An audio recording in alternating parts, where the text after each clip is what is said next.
வணக்கம். எழுத்தாளர் சுஜாதாவின் ரத்தம் ஒரே நிறம் நாவல் வாசிப்பது உங்கள் பிரமிளா. அத்தியாயம் 19. முத்துக்குமரன் தன்னிச்சையாக நடந்து கொண்டிருந்தான். ஆலப்பாக்கம் போகலாமா என்று மனத்தின் ஓரத்தில் ஒரு யோசனையை செயல்படுத்த பாதை கேட்பதில் அக்கறை இல்லை. போனால் அம்மாவை பார்க்கலாம், சற்று நேரம் அழுவாள், வயலுக்கு போய் நீர் இறைக்கலாம், வெள்ளைக்காரர்களிடம் மாட்டிக்கொள்ளலாம். மாட்டிக்கொண்டால் என்ன, என் லட்சியம் நிறைவேறும் என்று தோன்றவில்லை. தொடர்ந்து உயிர் வாழ்வதில் ஒரு அலுப்பும் விரக்தியும் ஏற்பட்டுவிட்டது. பேசாமல் ஊருக்கு போய் கொஞ்ச காலம் சுகமாக இருந்துவிட்டு அவன் வருகிறவரை காத்திருந்து விட்டு மாட்டிக்கொண்டால் என்ன போயிற்று? மழை வந்தது. முத்துக்குமரன் கவலைப்படாமல் நடந்தான். முகத்தில் சாரல் அடித்து நீர்த்திரளாக கண்ணீருடன் சேர்ந்து கொண்டு உருண்டது. மார்பில் சுருக்கென்று ஊசி குத்தியது. சேற்றில் சொத சொதவென்று நடந்தான். மழை இன்னும் கோபம் கொண்டு இப்போது சவுக்கடி போல் தண்டித்தது. உடலுக்குள் குளிர் புகுந்து கொண்டு உலுக்கியது. முத்துக்குமரன் மண்டபத்தை பார்த்ததும் அங்கே சென்று ஒதுங்கிக் கொண்டான். நடுக்கத்துடன் சற்று நேரம் நின்றான். முழங்கால் அருகில் வேட்டியை பிழிந்து கொண்டான். பற்கள் தாளமிட்டன. மண்டபம் சிதிலமாக இருந்தது. சுவர்களை மீறி காட்டு செடிகள் எட்டி பார்த்து கொண்டிருக்க அது ஒரு கோயில் போல் இருந்தது. முகப்பில் வேல் பதித்து அதன் குடுமியில் எலுமிச்சை செருகி குங்கும ரத்தம் வைத்து காட்டுப்பூ பார்த்து கொண்டிருந்தது. முத்துக்குமரன் கைகளை தேய்த்து கொண்டு மழை சற்று குறைந்திருக்கவே புறப்பட ஆயத்தமானான். பிற்பகுதியில் சலங் என்று சப்தம் கேட்டது. அஸ்க் என்று தும்மல் சப்தமும் கேட்க சற்று ஆர்வமின்றி யாரு என்றான். மென்மையான காலடி ஓசை கேட்டது.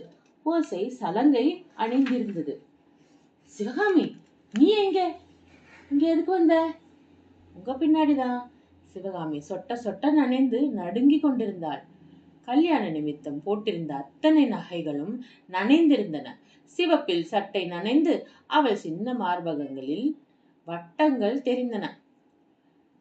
எதுக்கு இங்கே வந்த சிவகாமி? உங்க கூட என்றாள். எங்கூடவா? பைத்தியமே, நான் எங்க போறேன்னு எனக்கே தெரியாது. நீங்க என்ன காப்பாத்துனீங்க, அதுக்கு நான் உங்களுக்கு என்ன சொல்ற சிவகாமி? வா எங்கூட, திரும்ப உங்க கூட்டத்துல கொண்டு விட்டுடுறேன். வேண்டாங்க, நான் உங்க கூட தான் வரேன். பித்து பிடிச்சு பேசாத. நான் என்ன அவ இல்லாட்டா இவள்னு பேரம் பேச வந்தானே நினைச்சியா? ஐயா, நீங்க என்ன வெள்ளைக்காரங்க கிட்ட இருந்து காப்பாத்துனீங்க. அதுக்கு இப்ப என்ன?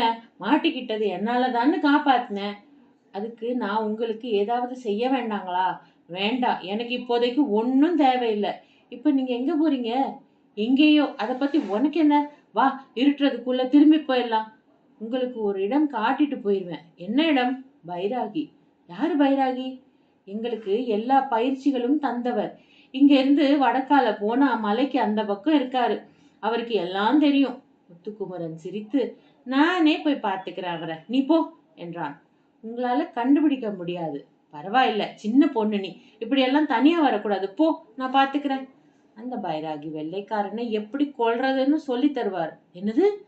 ஆமா, அவருக்கு எல்லாம் தெரியும். மந்திரம், தந்திரம், பலவித வித்தைகள், கத்தி பழகிறது எல்லாம், எப்படி பதுங்குறது, எப்படி வீசுறது, துப்பாக்கி எல்லாம்.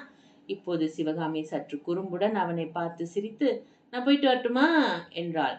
இரு இரு சிவகாமி, எனக்கு அந்த இடத்தை காட்டிட்டு போ, நானே உன்னை திருப்பி கொண்டு விட்டுடுறேன். அதான் நான் முதக்காவே சொன்னது. நான் வேற அர்த்தத்தில் எடுத்துக்கிட்டேன். நீ என் கூட தான் வர பாக்குறியாக்கும்னு. சம்மதம் இருந்தா அதுக்கும் நான் தயாருங்கய்யா.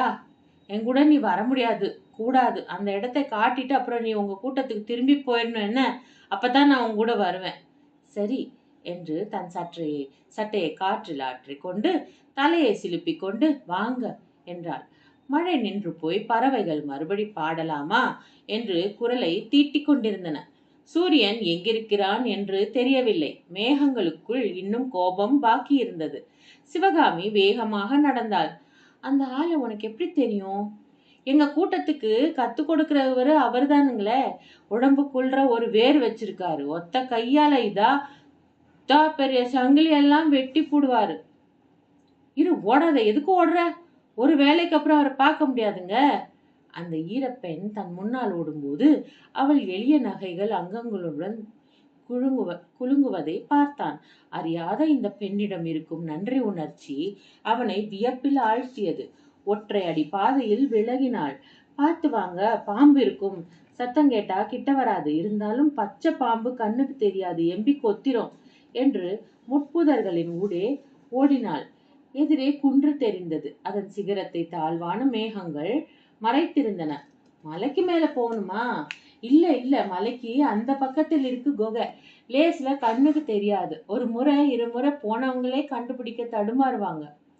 இவள் தடுமாறவில்லை. முத்துக்குமரனுக்கு மறுபடி அந்த அந்த செலுத்தப்படும் தன் விதியினை வேறு யாரோ நிர்ணயித்து கொடுக்கும் எண்ணம் வந்தது. எதற்காக நான் காப்பாற்றப்பட்டேன்? எதற்காக நான் கல்யாணம் மறுக்கப்பட்டேன்?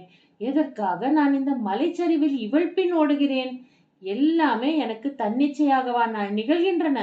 யாரோ நிகழ்த்தி வைக்கிறாங்க, நடத்தி வைக்கிறாங்க. குன்றின் பின்பக்கத்தில் பசுமை போர்த்தி இருந்தது. மரமற்ற வெறும் பசும்புல் போர்வை. பாறையின் நிறமே தெரியாமல், மனிதர்கள் வந்து நடந்ததற்கு எந்தவித சாட்சியும் இல்லாமல் சிவகாமி அந்த மரகதப்பட்டின் குறுக்கே ஓடினாள். வாங்க வாங்க, இதில் எங்கே குகை இருக்கக்கூடும் என்று பிரமிப்பாக இருந்தது. மிக நெருங்கி அருகில் வந்து பார்த்தால்தான் அந்த இருள் பொந்து தெரிந்தது. வாசலை மர அடர்த்தி மறைக்க சாதாரணமாக பார்ப்பவர்கள் கூட பூச்சி பொட்டுக்கு பயப்பட்டு ஒதுங்கவே தயங்குவார்கள். சிவகாமி பயம் இல்லாமல் அதனுள் நுழைந்தாள். அவளுடன் நுழைந்த முத்துக்குமரன் உடனே இருளால் தாக்கப்பட்டான். எங்க இருக்க சிவகாமி? என் கையை பிடிச்சுக்கோங்க என்றது இருட்டு. வலிய வந்து அவள் கரம் அவனை பற்றி இழுத்தது. வெகு தூரத்தில் ஒரு மஞ்சள் வடிவ ஒளிவட்டத்தை நோக்கி போவதை போல இருந்தது. சிவகாமி, எங்க கொண்டுட்டு போற? பயப்படாத, வாங்க. சிவகாமி அவனை இன்னும் கிட்ட இழுத்து கொண்டு அவன் கையை சந்தர்ப்பத்துக்கு தேவையில்லாமல் தன் மார்பின் மேல் இறுக்கிக் கொண்டு நடந்தாள். ஒரு சமயம் கையை தன் கன்னத்தில் தடவி கொண்டாள். அந்த வட்டம் பெருசாகி கொண்டு வர கிட்டத்தில் அது உள்ளறையின் வெளிச்சம் என்று தெரிந்தது. சுவர்களில் நடப்பட்டிருந்த தீப்பந்தத்தின் வெளிச்சம் சுவர்களில் இல்லை. குகையின் கரடு முரடே சுவர்கள். கற்பூர வாசனை மூக்கை தாக்கியது. அங்கங்கே ஆயுதங்கள் செருகியிருந்தன. மான் தோளில் ஒருவர் நடுவே உட்கார்ந்து கொண்டு ஓலைகளை படித்து கொண்டிருக்க சிவகாமி சப்தமின்றி அவர் அருகில் போய் உட்கார்ந்தாள். இவர் யாரு என்று கேட்க வந்தவனே உஷ் என்று அதட்டி சும்மா இருக்க சொன்னாள். முத்துக்குமரன் அவரை பார்த்தான். சாமியாரா, மகானா, போர் வீரரா என்று சரியாக சொல்ல முடியவில்லை. தலைமுடி சடை சடையாக இருந்தது. தாடி மீசைக்குள் கண்கள் கனலாக ஒளிர்ந்தன. அப்போது ஒரே திக்கில் பார்த்து கொண்டு முணுமுணுத்துக் கொண்டிருந்தார் அவர். தலைக்கு மேலே பானை போலிருந்த பொருளில் செடி வளர்ந்திருந்தது. கழுத்தில் ஏராளமாக மாலைகள் அணிந்திருந்தார். மார்பு ரோமங்கள் ஏறக்குறைய ஆடை போல் இருந்தன. ரொம்ப நேரம் சும்மா இருந்தார். முத்துக்குமரன் பார்வை சுற்றிலும் அலைந்தது. அவரை தவிர யாரும் அங்கு இருப்பதாக தெரியவில்லை. பற்பல ஆயுத வகைகள் தான் அவருக்கு நண்பர்கள் போல தெரிந்தது. இல்லை, ஒரு நாய் கவலைப்படாமல் உறங்கிக் கொண்டிருந்தது.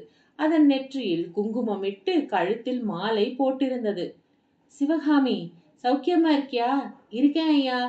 கரண வித்தையெல்லாம் சரியா கத்துக்கிட்டியா? இவர் யாரு? இவரு ஆலப்பக்கம் ஐயா, சிலம்பக்காரரு. சிலம்பம் என்று சிரித்தார். ஐயா, நல்லா சிலம்பமும் ஆடுவார் என்று சிவகாமி முத்துக்குமரனை பார்த்து சொன்னாள். இப்ப எதுக்கு வந்திருக்காரு? உங்ககிட்ட வித்தை கத்துக்க என்றாள். சொல்லியா என்று முத்துக்குமரனை நிமிண்டினாள்.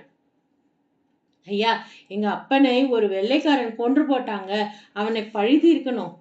ஆலப்பாக்கம் கேள்விப்பட்டிருக்கேன். பைரவன் சொல்லி இருக்காரு. வெள்ளைக்காரன் உங்க கிராமத்துக்கு வந்தப்போ திருவிழாவில் கத்தியால குத்தி போட்டான். தெரியுமுங்களா? எனக்கு முக்காலமும் தெரியும். கத்தியால குத்தினான் இல்ல, அதுக்கு பழிவாங்க நீயும் அவனை கத்தியால குத்தணும். சரிங்க, ஆனா அவனுக்கு ஆளுபடை எல்லாம் சாஸ்திங்க. கிட்ட நெருங்க முடியல. ஒரு தபா முயற்சி பண்ணி பார்த்து மாட்டிக்கிட்டு தெய்வாதீனமா தப்பிச்சுட்டு வந்திருக்கேன். மாட்டிக்க கூடாது, அதுக்கு வழி சொல்லித்தரேன். சிவகாமி, அந்த கத்தியை எடு. சுவரில் செருகி இருந்த கத்தி சுத்தமாக இருந்தது. அதை புன்னகையுடன் வாங்கி கொண்டு எழுந்து நின்றார் பைராகி. குள்ளமாகத்தான் இருந்தார். கத்தியை தன் விரல் நுனியில் சற்று ரத்தம் வர பதம் பார்த்தார். இந்தா பிடி என்று அவன் கையில் கொடுத்தார். 2 கைகளாலும் வாங்கி கொண்டான். ஒத்த கையில பிடி, என்ன வெட்டு. முத்துக்குமரன் தயங்க, வா வீசு பார்க்கலாம், பயப்படாத.